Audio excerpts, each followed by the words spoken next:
All right, we're live. Hey, I don't see it everybody. on yet. Oh, yeah, I see it on mine. Anyway, welcome everybody. This is Paranormal Pulse, and this is Carrie and Cordell. And here we are on another Sunday, Carrie. And how you doing, Carrie? Okay. Um, yeah, and I'm okay. Dave, who's normally on with us, they had an investigation in Scotland last night. Dave said they got home about 6 in the morning. And Dave is right now driving like 500 miles to his work. So unfortunately, Dave will not be able to join us. But it was kind of exciting, guys, because it's the first investigation for the Paranormal Pulse in Scotland or the UK.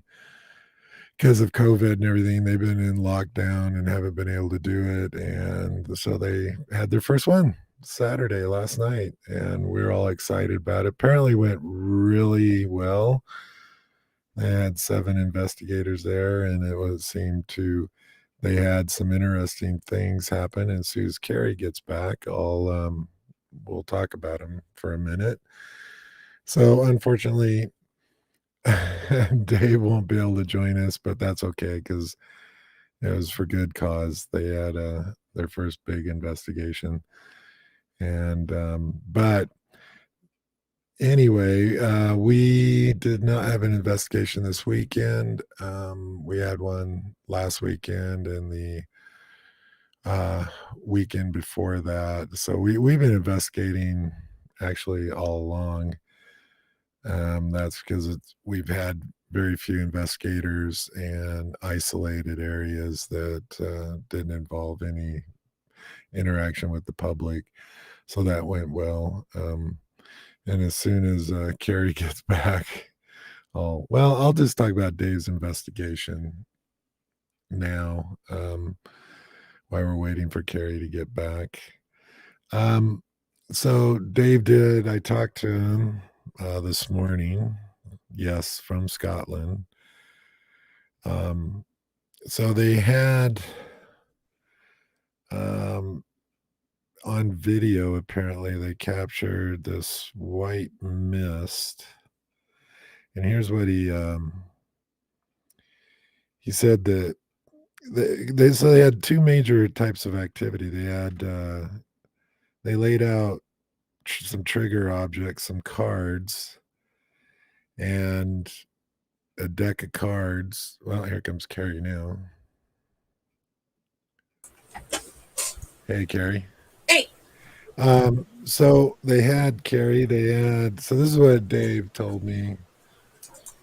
So they had a one trigger object, some cards, and it was in Fly across.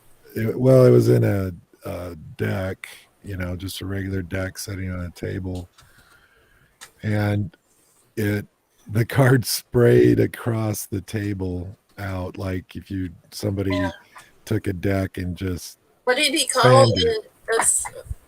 What kind of fanning did he say it was? A Well, he called it, tarot card, Egyptian tarot cards? yeah, they were Egyptian tarot cards, which I don't know if that had anything to do with it, but I guess Were it they could tarot have. cards they brought? Yes. Okay. Now, so and they said they have it on camera. The cards just get fanned out. Here in the States, we call it fanning, where you fan the deck of cards across the table or whatever, or you can fan them in your hands too. So that I thought was interesting. Now, Dave calls it unconclusive, and I agree with that. I think you do too, Carrie. Mm-hmm. Because I've got but questions, but well, yeah, and they said they tried to duplicate it by, I guess they did stuff like bumping the table, vibrations, things like that to see if the deck would fall on its own. So, but the exciting thing, Carrie, is he says they do have it on video. And they had an EMF meter. Now, this is the interesting part, and this is kind of what I wanted to talk to about today. So they had an EMF meter next to the cards, And he said on camera, the EMF meter spiked as the cards were going out. So when this activity occurred, the EMF meter was going crazy, is what he said. Um, and then at the same time, he said the walkies started squelching, just a bunch of noise going through the walkies. We've had that. Yeah, and so I think that's interesting. And then the other big thing they had happen, kind of at the around the same time apparently, is on camera they had a something white. He called it a white mist. Go down the hallway past the camera. And he said they have it on camera. Now again, um, what was the white mist? Was it moisture in the air? Um, I mean, we could probably come up with five different things it could be, right? But the interesting point, and Carrie, I'm going to let you speak to these two things that he said happened. These were the major things. He said they had some disembodied voices, and they did capture some EVPs, and the proverbial knocks and bangs and stuff like that occurring. So this leads me into, I think it's great they had an EMF meter right by their trigger object. That's fantastic, and it kind of leads into what me and Carrie are going to talk about for a few minutes here. Is when and how do you use your equipment? And they did this great. They put trigger objects out. They put other equipment to help maybe verify that something electromagnetic was happening. Doesn't mean an entity or a spirit, not necessarily. So what's your take on their two? Was it? Do we know if it was residential? I mean, somebody's like a current residential, or more like if it was more of a if it was a house or something. Was it a tourist spot? Um, so, and Carrie brings up a good point because I didn't mention this. So another group owns this location and it's confidential. Okay, so I'm curious as to if they have cameras, security, or anything wired in there that might cause Mm, some of that stuff. no, For sure. they have electricity. So here's what I can tell everybody is this is limited knowledge. I've seen a few pictures. It was a mansion, or I saw the pictures, but yeah, at one time it was a mansion. It's fairly old. I think it was built in the 1850s, if I'm not mistaken, 1840s, 1850s.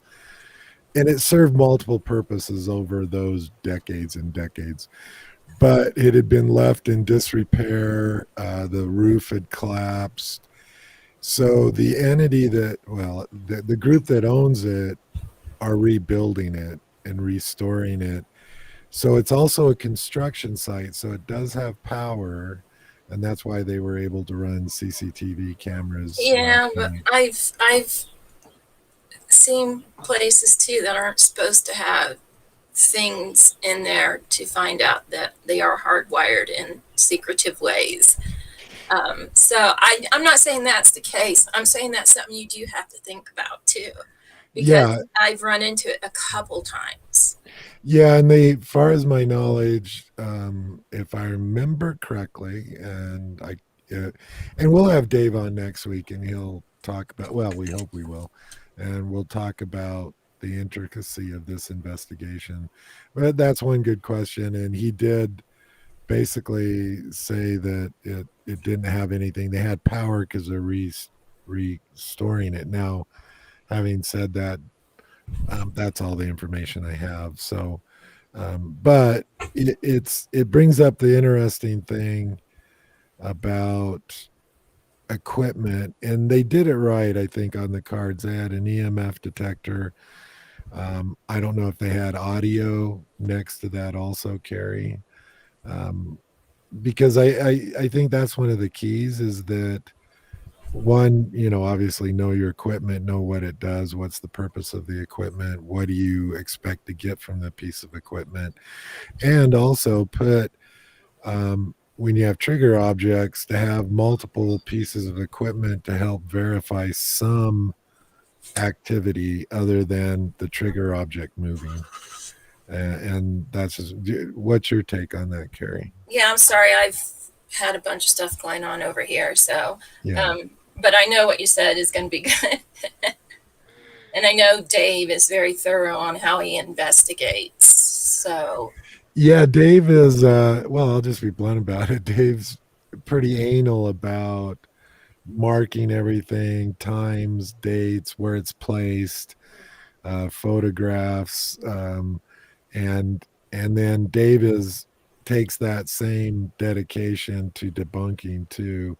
Dave will try to debunk it left and right, upside down, inside out. He'll go through that whole process, right? Um, but I think it's really good. And, Carrie, this is it. Does the EMF by itself, is it highly significant? No, not necessarily. Is the trigger objects by themselves highly significant that they moved or did a certain action? It's it's interesting, but I think when you combine multiple things together, a video camera, an EMF, and then the trigger objects, then it becomes much more significant, I think. What's your take on all those? no, I agree. I think having multiple things that are similar or coincide with each other happening tends to make me more excited than just one thing here happening, one thing there happening. And I think it also gives you more to work with so that, I mean, you have to question and rip everything apart. So the more info and stuff that you have, the more thorough you're going to be with that. So, Oh no, yeah, exactly. if you just have an audio out, it's easy to say, oh, I caught this. This is, if you have audio, RIM, video, and all that, then it's a bigger piece of the puzzle that you can try to correlate how or why, and then even say, oh, no, that's not. Because another piece that you have there can actually give the answer as to why this piece is going off. Oh yeah, yeah, So, exactly. And that's why it's critical. And I've always said this. This is my thing I always say, so I apologize for all those that are tired of hearing it. But um there is no such thing as a piece of equipment that captures spirits and ghosts. There's no ghost detector, spirit detector. Um, there's there's detectors we use that detect anomalies in the atmosphere or in the environment, and that's really all they do, and that's all you can say they are, like the EMF spiking. So there was an EMF field that spiked. It doesn't tell you the source of the EMF. It doesn't tell you what um, did it was it related to the cards fanning out across the table. But it does tell you this occurred and this occurred simultaneously. which These could give two, information too that what's not necessarily right there in front of yeah, all the equipment and stuff. So it's the more pieces you have, the more info you'll get, the better debunking you'll have, and yeah. hopefully better information to take that information into the next investigation and try to expand on it Well, and yeah, elaborate. and that's the other part of it, Carrie. So if they go back, they had these isolated areas in this location that they had what appears to be significant activity of some sort. So you want to concentrate again on that. You want to try to duplicate that whatever that was. They're going to want to try to duplicate it, and maybe also add some other pieces of equipment to that for verification. But it's still a tough thing, Carrie. How do you? So let's take what Dave told Well, us. let me ask, Go ahead. say Go ahead. something. We've had situations where we've had equipment out to kind of map the area. It's like you said, and REM pod going off doesn't mean that there's a spirit there, but it's a good way to kind of help map along with audio and all that. But we've had times where one equipment has made another equipment falter or Yes. it's caused a false positive. And if you don't realize that, then again, you're not going to have the proper info. And, And you know, can I give you a good example of that, Carrie? And sure. it's really simplistic, and we see it all the time. Is transmission on a walkie. Mm-hmm. What I'd like to know, for example, when their walkies were starting to squat, whatever, what do you call Squalor. it? It's yeah, what yeah, start going off and making horrible noises. Was that when the EMF spiked, or did the EMF spike before the walkies? Because there could be a correlation, not in a ghostly manner, but in a natural manner between the walkies and the EMF. Because it could have been like, and I'm just going to your point, Carrie, because you just said it. Yeah. It could have been the walkies getting interference, which then uh, created the anomaly with the EMF meter. And so I think that's key. What Well, I sequence mean, did it we happen? had the last time at the EH, or a couple times ago at the EH, we would have interference in your high condensed mic and it would hit. And we're like, why is this happening? I don't think we found out what that was caused by, but it did coincide with some things that were happening. I'm not saying that is why. That it could have been something naturally explained at that time, though. We just couldn't figure out what was doing it. Right. And I think, Carrie, you'll agree with me.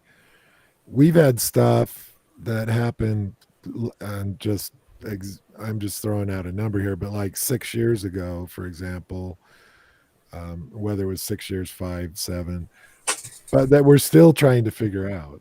We still have never come to a conclusion on it, that it's, you know some type of spirit or a haunting.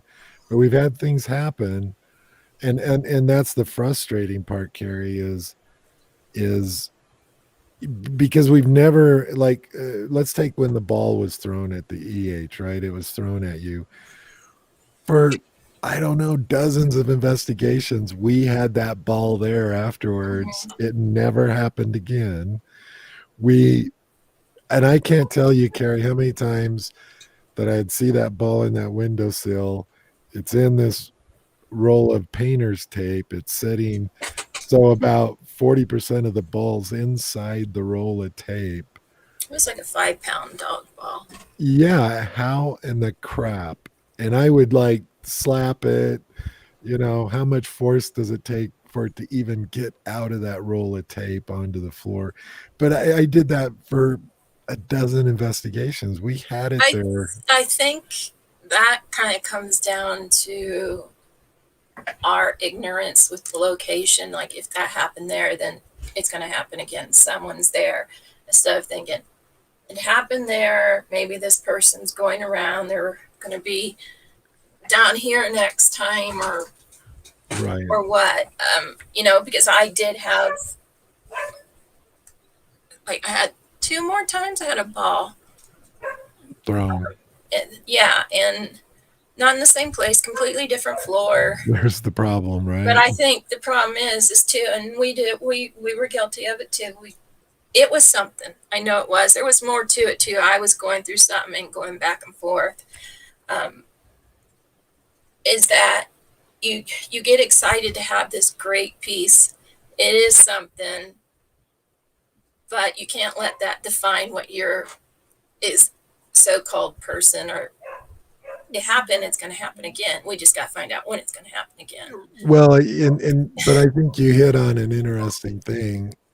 Whether it's Dave Pulse in the UK's investigation last night, or the ones we've been talking about, you tend to. I think the danger is you get blinders on, Mhm. You want it to happen so bad again. You start focusing in on that one area and the one incident that happened, and you forget that, oh well, we had been here 50 other times and it never happened. So that one time it happens, you end up spending a dozen investigations there focusing on that one little area, and like you just said, it happened again, but not in the same area. It Yeah. happened somewhere else, and I think that's one of the dangers, because we fall into that trap that we're so focused on that one little Yeah, incident. just because it happened there, I mean, you got to realize, was somebody just didn't want me there at that time, and or was trying to get me to a different place. Like if you're out somewhere and I throw a ball at you, and you're like every time go back, oh, if I stand here, I'm going to watch Carrie. She's going to throw a ball. It's going to happen. That's kind of what you're doing with that. Right. And for me, I'll probably think to myself, no, I'm going around somewhere else. I'm going to beam them. Well, But that's the way I think people sometimes look at it, or and not intentionally. It's a natural thing to want to yeah. do, but you got to stop, step back, and ask the questions like, okay, we put this ball here. I don't know how many investigations. We don't just stand there and watch it and focus. We're investigating other parts of the Well, building. But I have seen teams do that, well, and yeah, go ahead, finish. that is a downfall. Teams have to try to push past. I think everybody does it at some point, but it's stop, step back, don't go by another team. This happened here. Set stuff up, but don't just focus on that one area and Well, expect the same thing to happen too. I think this is a very important point, because you see it all the time, and and I hate, and again, but I have to make my point here. If you watch any of the TV shows, they go to a location, they zero in on one area, and and I'm not saying everybody does it all the time, but I think this is what me and Carrie are talking about. You start getting blinders on, you focus in on this one little section of the location. That's all you pay attention to. And and I think the danger of that, Carrie, is that you're focusing here when you should be trying to focus as a whole, the location in general. And but we're guilty of it too. I mean, it's I think it's part of human Well, nature. I think that's like all these places that you pay to go through who have these so-called great claims. As soon as you go in, you get to talk before time, or you can pay take a tour before investigations. And I mean, they're first to point out this happened here, this happened here. They have it all mapped out for you for what happened there. So these teams that I go in, they go directly to those points and only focus on those points. Right. Put some stuff out, look at it, but venture into the areas that they don't talk about, or the quiet places. Because if you go in listening to only what they say, and I mean, a lot of times it's just not. It's a setup, basically. No, you're You're absolutely getting right. set up, and I don't want to go in and focus on this room because they said someone died and does this. Great. Someone can put some stuff in there. Let's venture on. Let's go into another part. I've had where, well, nothing's happened in there. And I'm like, good, then I'll stay here. And I think, Carrie, it's a very good point. And I think you need more of a mindset, or start thinking, well, if that ball was thrown there, and those last six investigations, we focused there, what are we missing over here? What did we miss over there? Well, Because, luckily, we had a ton of stuff out. We had a yeah, lot of team members there. But yeah, if you only got two people or something like that, then I like to, at those point, is go where I like to focus on where the claims aren't. Go do your thing with claims that are try to debunk, do all that fun stuff, but then go to the places that aren't talked about, or go Yeah. explore those places. And a lot of times it's like finding buried treasure. Well, see, and I want to add this to our conversation because I think it's an important principle. Paranormal Pulse, whether it's Paranormal Pulse in the UK or here in the States, we have tons of equipment. We got a lot of investigators. Same thing with the UK. We can saturate a location. We can load it up with audio, video, you name it, everything from REB pods to whatever. We're fortunate that we have a lot of equipment. So even in the areas like that we might not concentrate on, we can still have video and audio there. And so my point here is I think this is kind of critical because if you are a paranormal group and you only got two people on your team and you got two camcorders and your phones and that's it, odds are you're going to miss 90% of what occurs. It's just reality. And for Or what you're going everything, to catch is actually going to be the human mistake. well, It could be and Carrie, debunked, probably. yeah, and for every ball they capture moving or a door slamming, they're probably missing 10 other things because they don't have it covered. And I think this goes back to the whole discussion is that we fall into this trap too, is that we'll have a location and we'll have two or three things happen in one area or investigators report something in one area. We, by human nature, Carrie, we start focusing in on that area, which is good. Yeah, we'll But assign if someone to the area and then rotate people through. yeah, but yeah, and if you have the convenience of having enough investigators or you have other areas covered in equipment, it's probably okay to concentrate on that one area because you got all this other equipment running and video.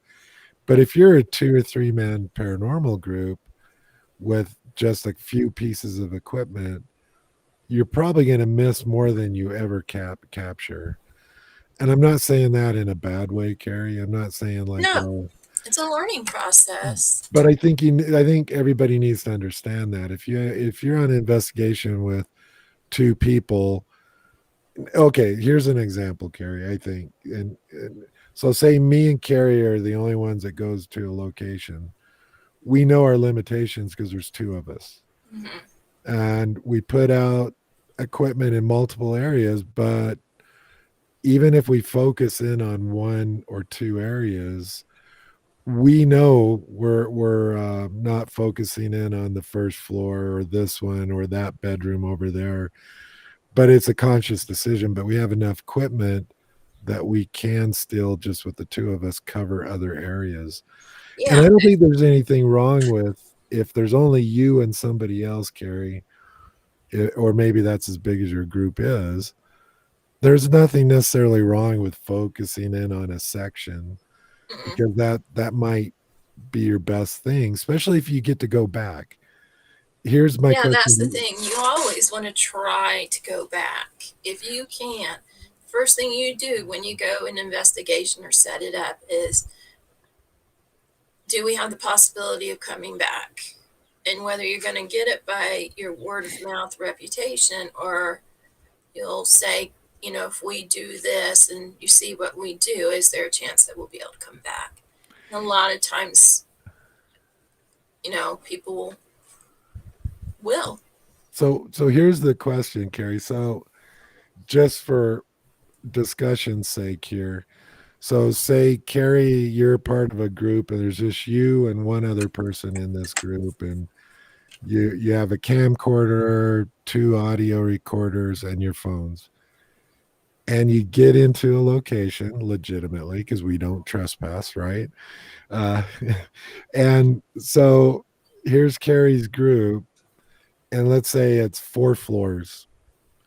How would a team of two with two or three pieces of equipment? what would be your recommendation how to investigate that? And here's the caveat: you have no idea if you'll ever get into that location again.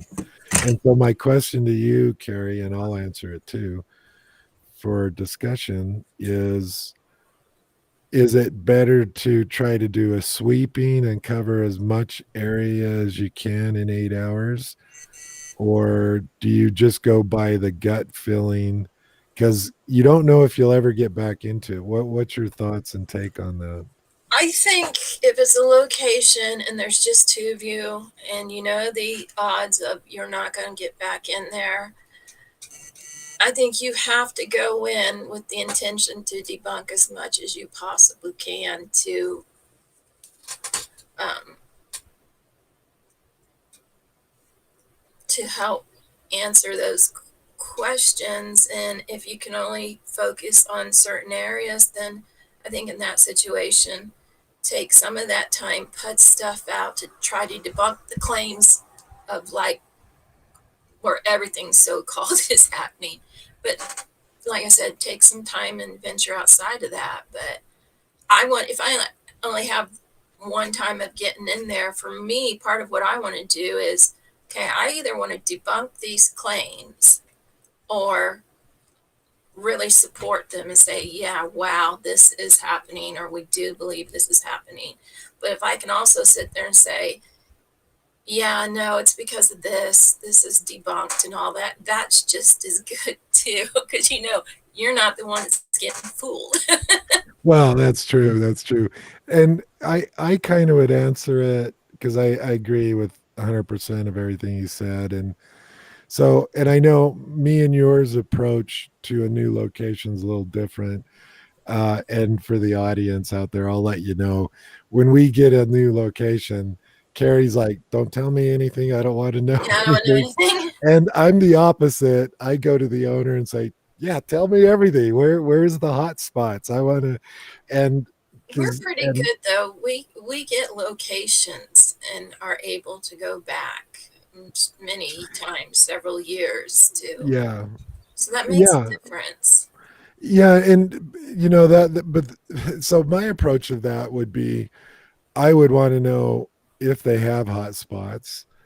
And if I got only one audio recorder, I'd probably go, tell me where most of the activity occurs. I'd put the audio there at least for part of the night. Yeah. Um, and I would try to, I would do a whole walkthrough, obviously. I mean, that's what you would do. That's what Dave over in the UK would do. We would do a walkthrough. And part of it, Carrie, I think, and I'd like to hear your opinion, but part of it is this gut feeling too. As you walk through an area, there's areas, and I can't explain it. If those that are listening to this, um, if it's never happened to you, I just can't really explain it. You go into an area and it's off. It's just has a totally different feel to it. It might be an office, it might be a bedroom, it might be the friggin' bathroom. Who knows? But it just feels off, and like you walk 10 feet down the hall and it disappears. And so I think a lot of times we'll go by our gut, like, that area there, that just feels really weird to me. And Carrie might walk through it and go, no, I didn't really feel That anything. that that happens. There's areas where investigators will be drawn to different areas. And if there's two of you, then you got to go with the one person to their area, kind of watch them, observe, try to figure out what's going on, and then you can go to the other person's area and try to work with that. Maybe they correlate, maybe they're debunked, maybe, crap, if you think about how you live in your house, do you stay just in one room all the time? No, you're traveling. Work, you're traveling. Buildings, that's the thing. People move, they travel. They're not just this castle. Okay, they just lived in this one room. That's it. Think of the human nature. It's totally, if you would think about it, almost every place there would have had people traveling through them. And Oh yeah, and it's a tough thing now. Like if we correlate what we're just talking to Dave's investigation in the UK um, last night, he was very fortunate. Their team, they had 7 people. They had an NVR system and a DVR. They had like, I don't know, I can't remember, like 14 CCTV cameras. They had handheld camcorders. They had tons of audio. So the point is, they were loaded to bear, right? They could cover basically almost every inch of the location. They were fortunate. But the reason I kind of led us down this way, because it happens all the time where there's only 2 or 3 investigators at a location, and it might be big, it might be massive. How do you divide that up? How do you decide to attack as an investigator? And it's kind of tricky. And the bottom line is, Carrie, I think a lot of it is a crapshoot. You're taking a guess, you're basing it on feelings. Maybe the client said, "Oh, in the gymnasium we see all these apparitions are reported. So, well, okay, we got one camcorder. Let's stick it in the gymnasium for two yeah, but hours." what they could probably be seeing too is something that's explainable. Right. But in their eyes, it's not. You don't want to waste all the time on just that. Yeah. We know for a fact too that you're in a building that has no electricity or anything. You can be in certain rooms and have interference. You can have REM pods going off randomly and all that. And it could be from kitty corner at the right angle over a building across the alley into another building. They've got Right. something there that triggers it, and it hits it every once in a while. And so we've seen that happen lots of times too. So, I think the thing is, yeah, go with your gut, because we all have the places where it feels like I've got to be here, something's going on here. But Well, don't fall into the trap of doing what everybody else is doing. here's the other question. So, if we take Dave's investigation last night, him and his team, so say they went back tonight, just hypothetically, and so they got these 2 locations that they had what appears to be significant activity, or what we would call significant activity. They don't know if it's paranormal. Um, so let's take the cards. So they had these cards fan out on camera, and they had an EMF meter. It registered. It was going crazy. Um, so Carrie's now going to be there tonight, armed with that information. How would you set up that area? Because I mean, I would go, okay, let's take the area where the cards happen, but I would try a few different things and add maybe some other types of detectors, different pieces of equipment. What would you do? I would probably take equipment that wasn't used there to see if that goes off too. But I would definitely. What I live in the country, and one person with a freaking motorcycle comes sounded by. like a Harley too? That was a Harley. There It it sounded is, like, guy. yeah. Um, I wouldn't get trapped into just this focusing in this little area. I would push it out further. I would expand it out, maybe stick a rim pod here, move out and put something else, and widen the field a bit and see. Maybe it's something further out, or what I'm saying. I can't find the words. So No, I I get mean, it. okay, so we know Dave. We trust Dave. We trust their team. We trust all of them.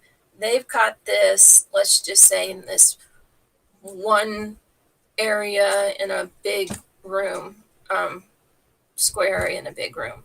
Okay, well, I trust Dave. I know he's got some, and he'll rip it apart to see if it's legit or not.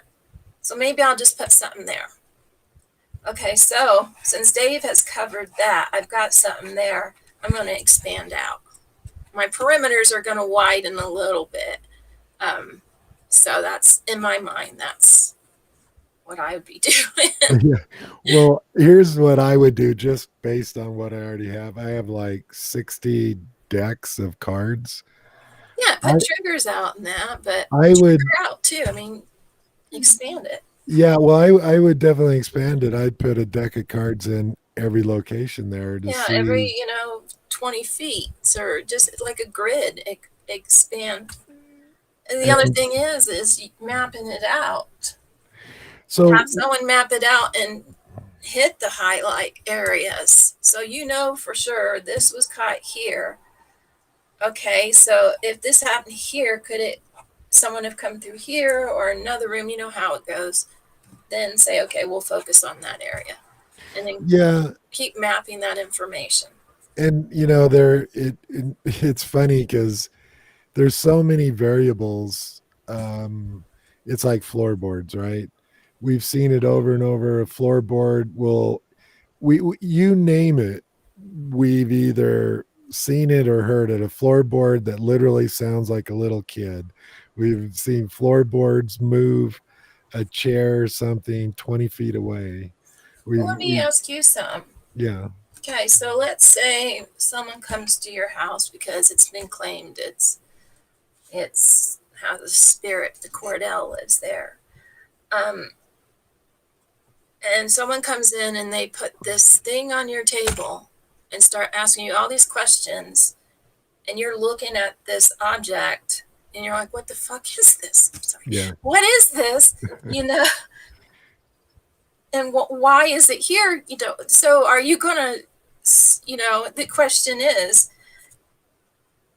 that enough to make someone not want to mess with it because they don't know what it is? Well, It could be something scary, or okay, is it that just get it out? I don't want it here, or oh yeah, let's mess with him. I'm going to hit on everything. well, yeah, okay. So I'll answer it as Cordell because this is my personality.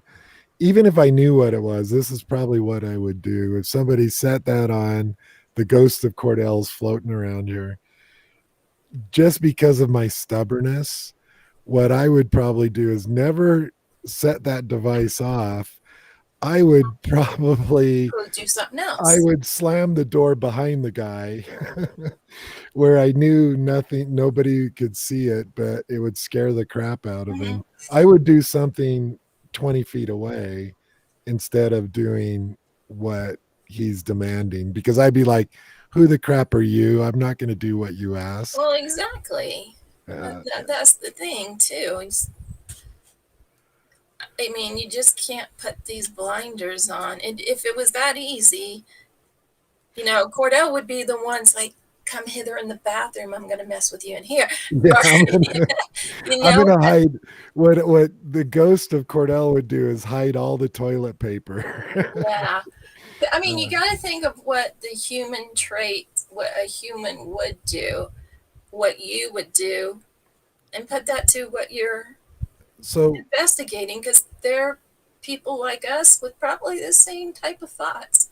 So well, don't make them into this mystical well, thing. Look at or it from how would I approach if this was me, something happening to me, or try to well, bring it down some. and I think Carrie, there's 2 points you made that I need to say something on because I think what you just said, the last part is, you know, don't make the entity or whatever you're trying to get acknowledgement from feel like they're in a circus, right? They're part of a show. They're not actors. They're not a circus act. They're not the dancing bear and the all that stuff. I think that's a key point. Um, Second is let's go back with this question to Dave's with their cards that all of a sudden fanned out across the table. Um, it, Here's the one thing I didn't ask Dave, and I kind of kick myself right now, Carrie, that I didn't ask him this, and that is, was anybody at there going, hey, move these cards, you know, et cetera, kind of the question you just asked the ghost of Cordell, or was this just sat there, hours went by, nobody ever said anything, and it just happened? Because Yeah. I think that's a critical point, Carrie, that I want to touch on here, because I think too many times we will set something that's obvious, like a ball or a teddy bear or whatever, and and every investigator that walks by it goes, hey, do this with that object, do this, do There's a that. kid here. You want a teddy bear? Oh Yeah. no, maybe I want a truck.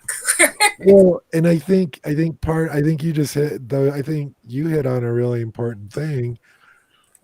Maybe it's much better to lay that ball, put it there, don't say anything, and walk away. Have a camera on it and just walk away. And because the ghost of Cordell being me, if you didn't say, hey, if Cordell's here, move this ball, which I would go like this to you, Yeah. um, I'd be like bewildered, like, why'd they put that ball there? Well, I don't like that ball there. Or They if they they obviously want it there. I'm going to hit it out of the way because I don't want that ball there. That's what I would do. yeah, or if you did something and I went and said, okay, put a camera there or something, and didn't ask you anything, You then you'd be like, why aren't you asking me? know. Yeah, didn't I scare you type of thing. So What's I going mean, on? there are times that it's good just to go put the equipment down and not sit there and ram questions off down their throat. There's times where it's good to put equipment out there and then just sit and observe and listen, and you go half hour with nobody talking, or I mean, there's just so many things, but the key thing is knowing what you're going in, do walkthroughs, and just know more, and don't fall into the other people's stories. It'd be cool that happened to you, but we're having our own. We're gonna see. I'm not going in with the other team's stories and starting off of their finished investigation. I'm going Y- in to do our individual investigation that has nothing to do with what they've done or what they've reported. Yeah, and and this is just my take on it, and I think it's interesting because I think these type of activities that we capture, not just with our eyes, but with actual equipment, video, and everything. And to me, there's several categories. One is it's intentional. They want you to know they're doing it. It's like the ball. The ball was not thrown at Dave. It was thrown at you. It wasn't thrown at a wall. It was thrown at you. That was intentional act that, There was lead ups to it too. yeah. It's Well, and it like, was, yeah, exactly. And it was done with, I'm going to get her attention or whatever. It wanted to be known, I'm throwing this at you. So there's that type, which we've encountered many times. But then there's the unexpected, right? There's things that occur that you can't really put a finger on that it was directed to us as investigators, but it might just been a natural progression of what occurs at the location every night or at that particular time. And those are the difficult ones, right? Because yeah, they can appear to be random. It's like, here's an interesting question, Carrie. It's like, again, let's go to Dave's cards on the table from last night. Was that act random? And what I mean by that is it only happened because they put the cards there, or would have something else occurred without the cards? That there is somebody always in that general location, and maybe it would have been a piece of wood thrown, a door handle moved or something. But because they put cards there and it was like, huh, that's different. What the crap's that? I haven't yeah, seen cards forever. And they did it. So I because what other Some are types of different too. yeah, and I'm curious because in my mind we have these attentional acts like the ball being thrown at you. That's like focus. It's like I want her to know. Then there's the what appears to be random. We don't know if it is, but it appears to be. Do you think do you have any other type of situations that activity will occur? Because those are my two main ones. I'm just curious if you had something else to Wait, add. your two main ones, what? One is an intentional act going, I Yeah. want Carrie to know I'm throwing this at her. Then the other one is just appears to be random. A door will close in the basement and you're like, what the crap? Where did that come from? And but there's other ones. I was just wondering if you had any other categories because those are my two Well, main then I ones. think people are going to argue, well, like timely ones, repetitive ones. Oh, this happens every 3 o'clock. 4th of July every year or something. Um, yeah. So I tend to, I'm more interested in, okay, what's going to happen because it doesn't want to interact with me. Is it going to have its own interaction that we're able to capture? Or are we going to have interactions, like you said, because they want us to know? And that's the thing. People seem to think that all interactions are bad, and they're not. I mean, No. they're good too. I think we've had joke, Yeah. jokers, and stuff. And don't get so set in believing it's a certain way because something else will happen that will throw that out the window. So no, you're absolutely right. It's the preconceived notions that will get you in trouble because you always assume you're assuming, and so you're absolutely right, Carrie. And in this, when you do this type of stuff, paranormal investigating, you got to be conscious of not assuming, and if you need to always ask yourself, why do I think X, Y, and Z is the reason this is Well, occurring? it's the same thing too. Is if okay, well, let's just say, oh, people report all the time decks of cards being thrown off here. Or it's a gambler or something. Okay, well, great. Let's put something else there. Let's not put a deck of cards. Maybe put some money there, or Chips. yeah, chips. Switch it up. Kind of keep it for a brief. If this is the case with cards, is it a gambler? Is it apparently? Then maybe, like you said, you switch that. The variable changes a bit. It's still kind of in that same top, but it's just changed a bit. Like you said, okay, we're not going to use cards. We're going to use chips or maybe money. And are you going to get the same response? Something that's even better that's going to tie that into the cards and that. So don't be afraid to expand on trigger items or the way you're going to investigate it, because you might get some great stuff that you would miss if you focus just solely on throwing cards out there. Yeah, and one of the ones that I've always wanted to do is at hotels in general. Hotels in general, because they're all rooms, 90% of the building is hotel rooms. And so you have all these reported activity. Oh, 151 is like, oh, the covers always get pulled off. You get all these type of stories. So if I was investigating a place like that, I would put cameras in these rooms, but I put mannequins. I would alternate humans and mannequins because mannequins look like humans, but they're not. Would they know the difference? And if they do, would they be more curious of why? Because it looks like a human, but I know it's not. So what the crap is that doing there? That's just really weird, you know. So I'm just going We've along with what. investigated with many mannequins Yeah. before. Well, I'm still waiting to use with that blow up doll I bought, but I got to find a place and a A reason to purpose use for it. it. Yeah, purpose. So So yeah, I mean, think outside that box. It can be fun, and go outside the the boundary of what everybody else is doing. Yeah. Okay, And and see where you go from there.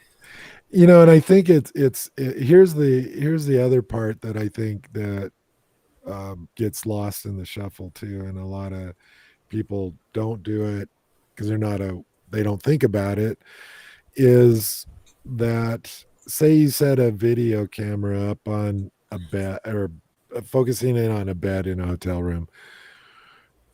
Try debunking before you go live, going, okay, every night this bed sheet supposedly moves.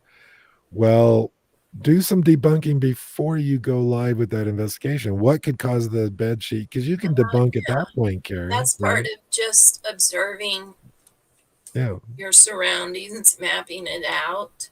Oh, I can see it's moving because, yeah, there's a great big vent there, or a huge Oh, this window doesn't close all the fireplace. way. Yeah, I mean, the other things are too, people will claim, make a report. You can go in and say, oh, that's not right. This is why, and then show that, put that to bed.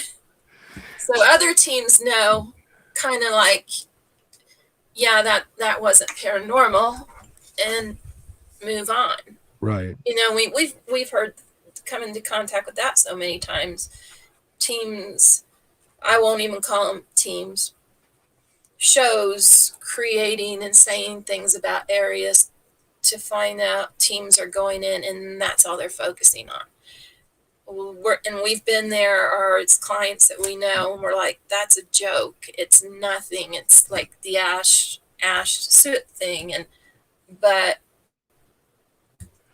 people, and I think that's the key. There's those who go because they want a quick scare or an excitement, and then there's the true paranormal team that knows they can go in there and sit all night and nothing happen, and all this stuff. So there's a difference. There's the I don't know, Yeah. wannabe No. team, and then the true paranormal people, the true paranormal people. Well, yeah, because if you have a good team and you're really serious about trying to understand or explain, and when I say, Carrie, understand or explain a location, it's that's all engulfing. It means debunking, and also, yes, maybe coming up with some evidence that truly is paranormal. It's that whole range of stuff you got to try to debunk and debunk and debunk. Yeah, I mean, And if something happens, like if you experience something, are you going to say, oh, that's just great? Why? Why? So I mean, you have to question everything, even when yeah, you're questioning yourself. I'm not saying there's times you're going to be like, no, I know in my gut for sure. That's great. But well, you still have to question everything. Everything in life is questioned. yep. That's how No, we and learn. and my feeling is, if one isn't willing to debunk or question the results of what they're looking at, I don't care if it's video or whatever, um, they might, Carrie, just be afraid that they could debunk it and they won't have this great piece of evidence. And I Yeah. think that's the But, thing. for someone like me, it goes through a lot. I want people to ask me questions. If they don't ask me questions, or if something's going on and I'm not getting asked, then it's kind of like, for me, it gets hard. I mean, they're helping me by asking questions. It helps me vent and sort and figure and everything. And it doesn't mean I'm going to be like, yeah, you're right, because there's going to be times I'm like, no, I know I'm right. I know it. And other times we've all been like, oh, crap. Okay, now that makes sense. Take Yep. it with a grain of salt, smile, think, oh, awesome team member, great. Let's go on. Let's go to the next. Well, so I have one other question, but I want to save that to near the end here. But so the second thing Dave said they potentially captured was this weird white mist. I'm excited. And for those that watch this in the future or whatever, I'm hoping next week that maybe we can get the videos of these two things that Dave will have them and we can off of the NVR system and we can watch them here. So maybe next broadcast, that'll be cool. We'll see. I'm hoping. And Dave, if you're listening to this, I'm putting some pressure on you, buddy. Get this video so we can look at them. So here's another. I want it to be known too, Carrie, and I think you feel the same way. I'm really excited as hell to see these video. Um, when I'm things like excited this, they got together and got to investigate. well, that's the most important part because it's friendships reuniting, a team getting together, and you go through so much on an investigation that I think it's great, and I'm so happy that they finally got to investigate. And yes, Carrie, so yeah, I am too. But we all get excited when we have the trigger object and we see it thrown in the air, or in day. Um, Dave's case and his teams last night, the card in the mist. So we're excited. I can't wait to see the videos. I can't wait. I hope they get back there. I hope they can, if either debunk it or at least push it more towards the paranormal because they can't debunk it, or it happens again, right? Or it happens, they can replicate it in some form. So anyway, the mist, and I'm excited to see that, Carrie. Um, you've been in Scotland. I never have. I should have asked Dave, but I have no idea the weather because it could be Moisture, atmospheric, right? rainy. Well, it could be, yeah, humid. Yeah, you're at Because different elevations. You're in old places that don't have, you know, I mean, we live in places that take moisture out of our house for us, and they don't. And if this house is under the elements and it's being rebuilt, I wonder, are the roofs completely patched and up, or not. I mean, I've got questions about the layout and that. So Oh yeah, and if Dave would have been here, we we we could have would been be asking asking them. Dave 10 million questions. But I just wanted to mention that because that's a common thing caught on video, that white, sometimes human shape, sometimes anomalous um, cloud or whatever it is moving across the camera. A lot of explanations. Yeah, and there's a lot of reasons for that. It can even be something on the lens. It can be moisture in the air. It just depends on the environment. So we have tons of questions for you, Dave, because I know you're going to listen to this.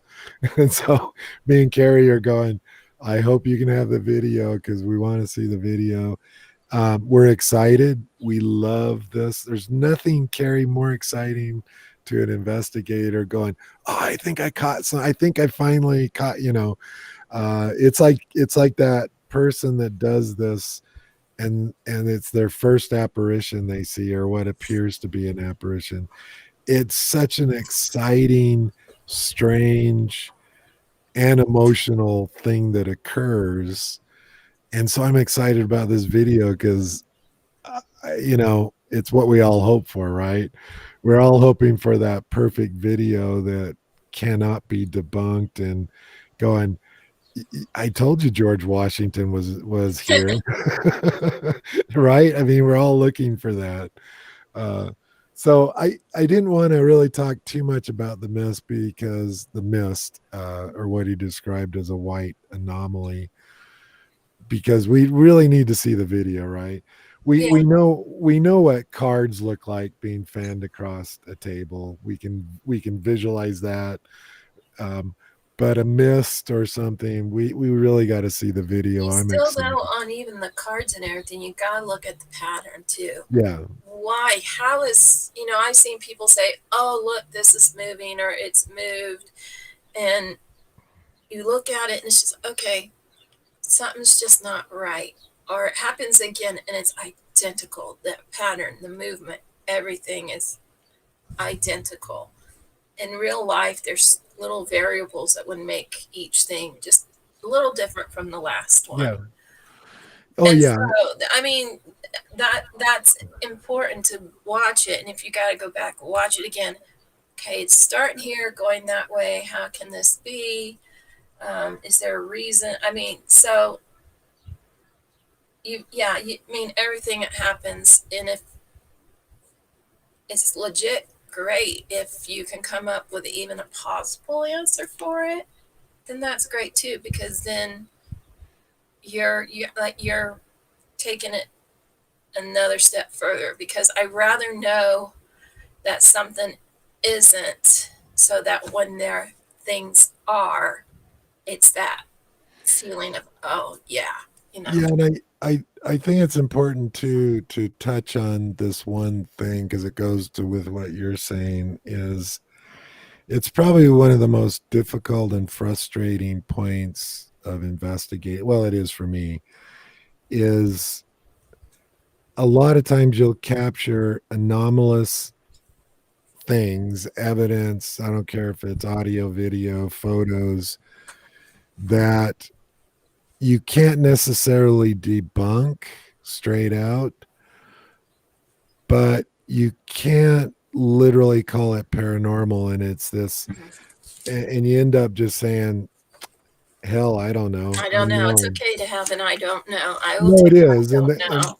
and that's my point. It's okay to, but it's also one of the most frustrating because you would like to be able. It's like if you were hunting Bigfoot, an anomalous scream at night. Oh, that looks like a footprint. But the promise of hunting Bigfoot is one of these days we're going to come across the body and we'll be able to take it out. In what we do in this, there is no promise of this. Anything. Yeah, and I think that's what can be frustrating, Carrie. Is like aliens or Bigfoot or Nessie, the ultimate prize, and your people are going, I just have to capture it. I know I can if it exists, or the body will, or I'll stumble across the UFO crash and everybody will know because all this physical evidence. When what we do, far as the haunted side of the paranormal, there is no like promise of oh, I'm going to capture a ghost and put it in a bottle and everybody will be able to see it at any time. Move it to Tennessee and release Yeah, it. and we'll ship it to Tennessee. What are you going to do with it then? Well, I Yeah. don't know. I don't know. But that's the frustrating part because if I was out hunting Bigfoot, in my mind's like any day now we're going to find a body. We will find a body. But Well, not in even what with you we do. talking about Bigfoot, you're talking about the Yeti, all these different names, a little bit of a different description. It's not a cookie cutter same description on it all. I mean, I'm from Ohio. We have the Ohio grass man and stuff like that, which is like a form of a Bigfoot. Yeah, I heard he sold. Right. Who's right? I Okay, so heard when we're investigating, you come up with something, I come up with something. I mean, you just can't stamp it this, because in this field, we like to say, okay, hopefully it's this, but will we ever really know? well in what we No. do. That's You have to the accept that too. struggle because even if you're investigating a haunted location, you see this perfect formed apparition, and you can even see the color of the eyes and everything. And even if it stops and talks to you for five minutes, um, that'll be it. There's no like, hey, come on with me. What I got some friends I want you to meet. That just isn't going to happen, Yeah. and I mean, that's but the frustrating part. if you're having something that's very deep and that you feel it truly is, it's resonating with you, you know something, then that's yours. Yeah, Okay? But you can't go passing it to others and saying it's this for sure because they're probably not going to get the same thing. Or if yeah, they do, it's little different. So you're allowed to have those like I feelings in that, but that's the thing, they're yours.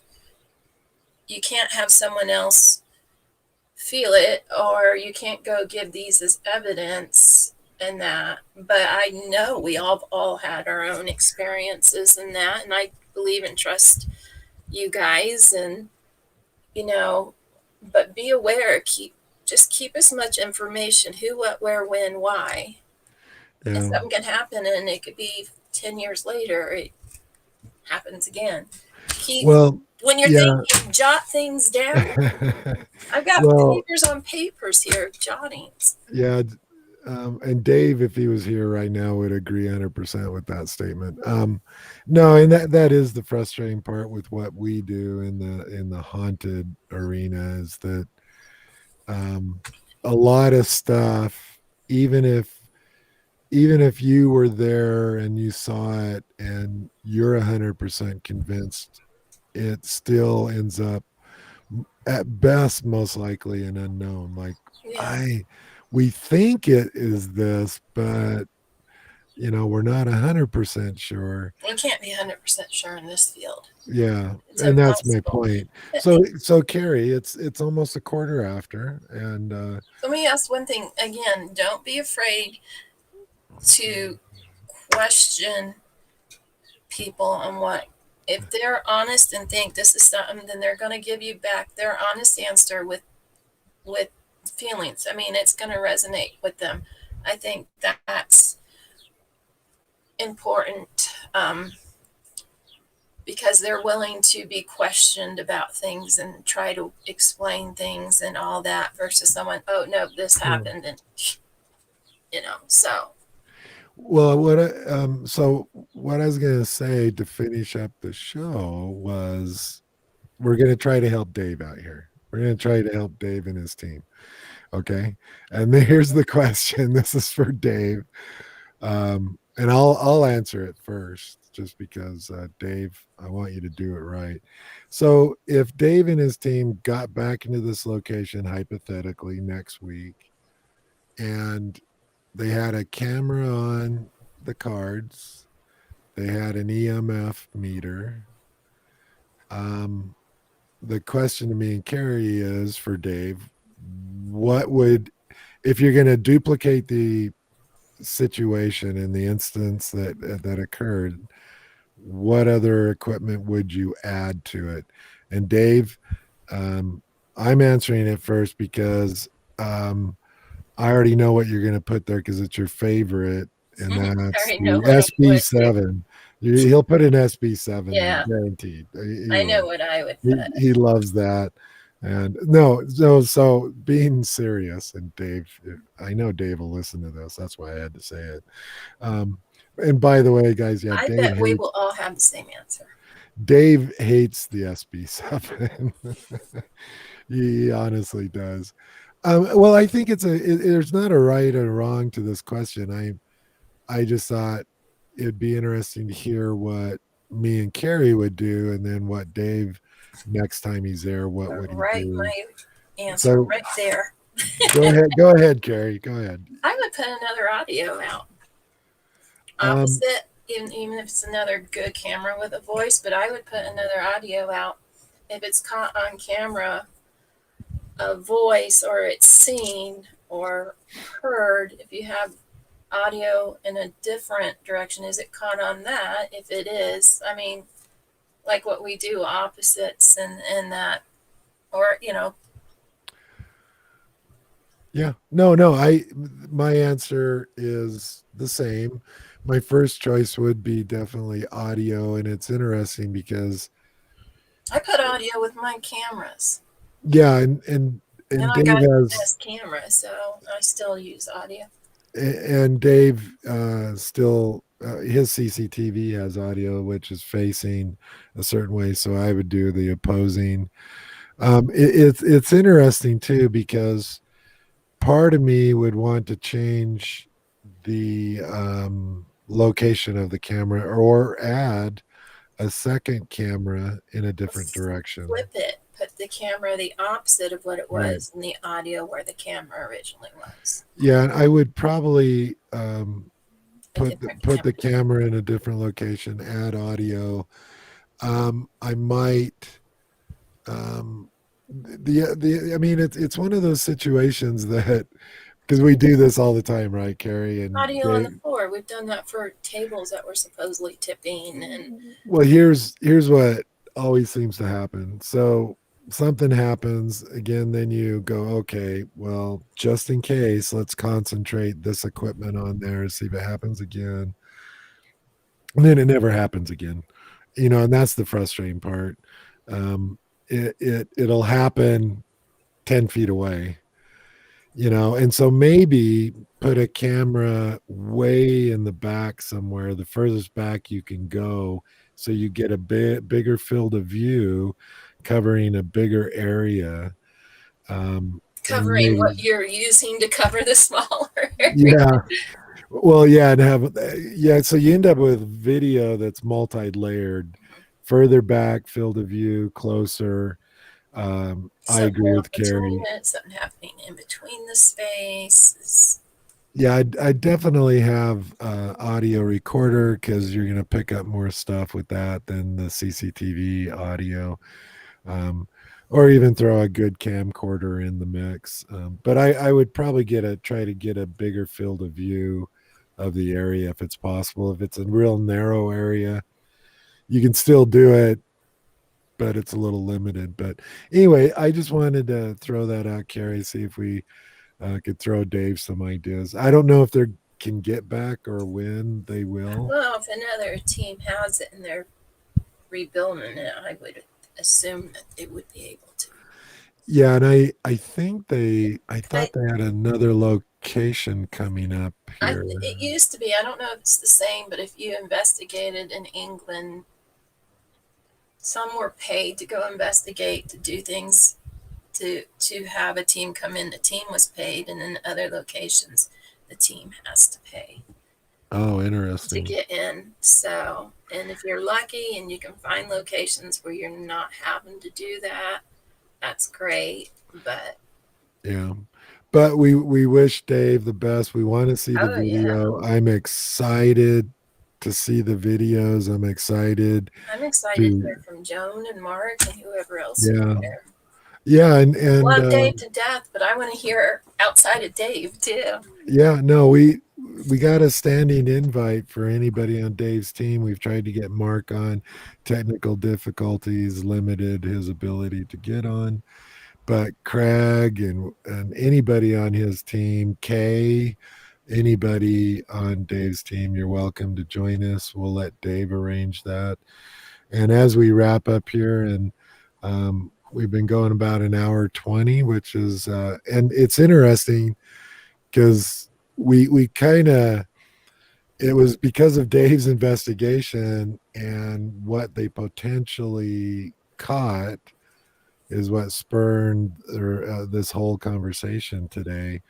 And I think it's been a really good conversation, and it shows some of the difficulties because here's the problem as we wrap this up, Carrie, is that if it's like those cards, I think they were so fortunate to have video on it.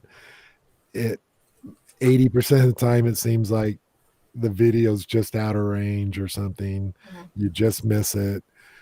And it happens so rarely when you think about the thousands of hours of video footage, whether it's with your handheld camcorder or CCTV gear. If you really think about it, what you actually capture potentially is just this small 1% of just the thousands of hours. That's why we get excited, That right, you'll have Gary? no true understanding of why. Yeah. Oh yeah, yeah. And you Everybody's going can't, to give their educated guess on it, or even if, or personally, but well, and you can't ever predict when something will happen. All you can do is hope and go, well, if something does happen here, we got a camera on it. But it's so rare. And I just want the people out there, that's why we talk about it.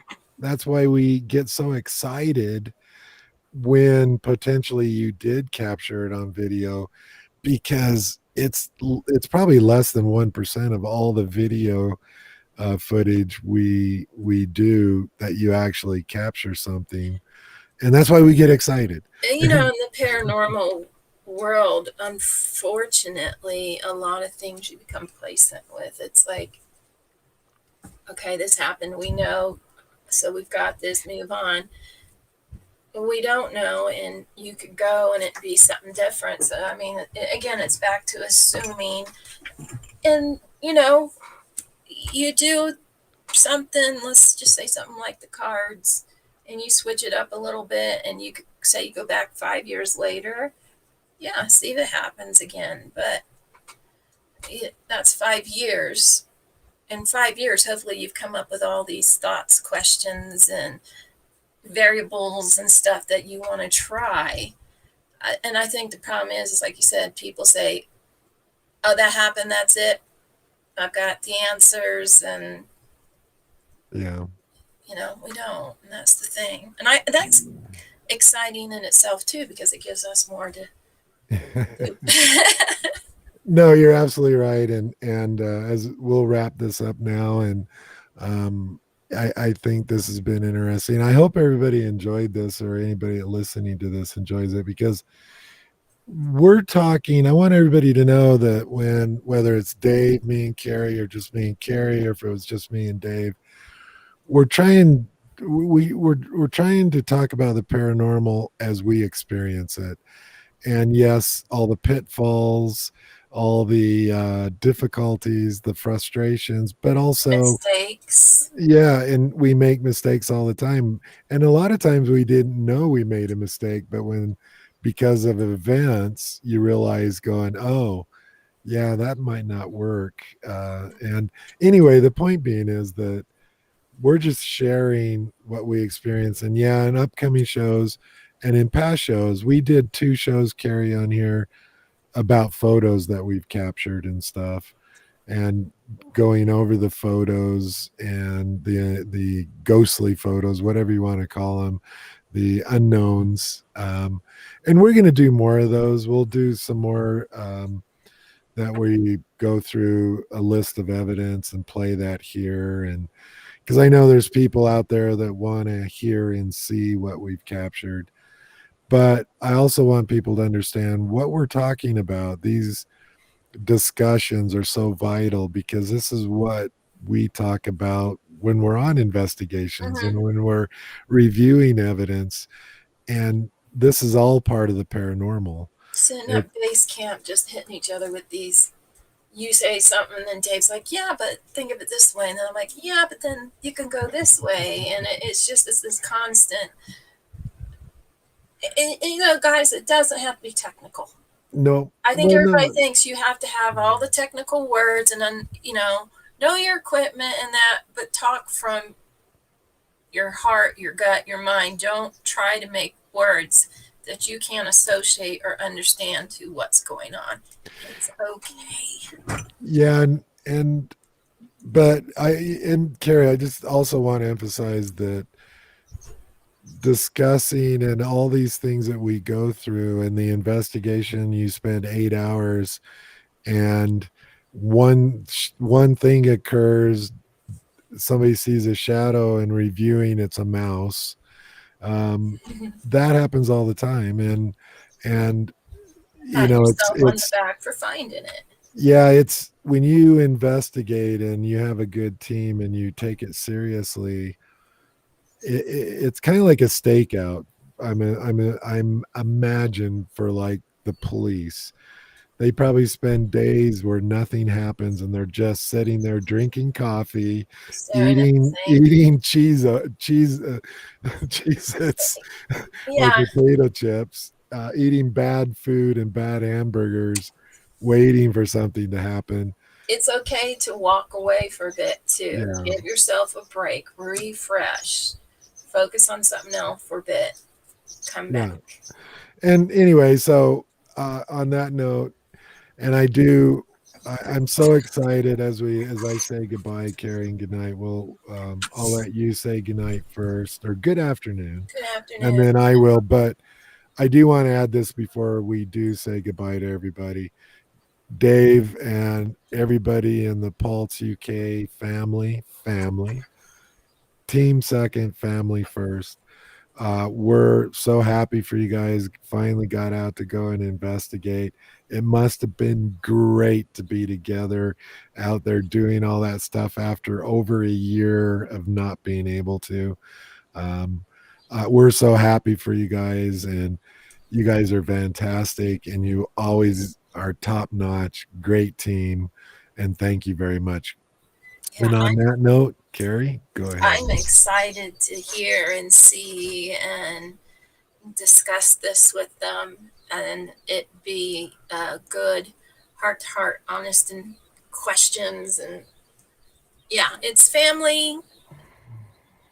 And I know the discussions are coming and seeing the evidence. And so just because they did it, I'm excited for it too. Yeah. So, but we are going to be doing ours here soon.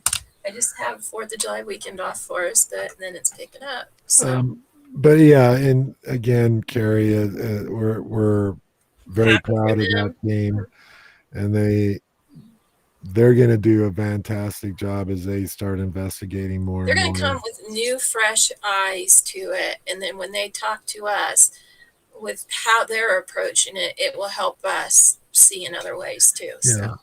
Well, just and that's part of what has to happen in the paranormal. Everybody needs to learn from everybody. Everybody needs to swift kick in the share. butt sometimes to say, oh, yeah.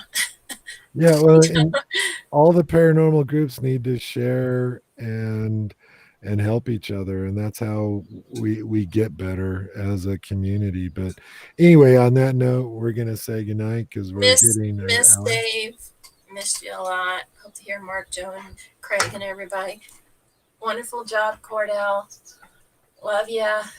Hey, And love you too, Carrie. I'll talk to you guys later. Hey, good night, Carrie. Bye. Boy, that's way too close. There we go. No, I'm just gonna say goodnight, guys, and thanks to everybody. And I hope you enjoyed the discussion.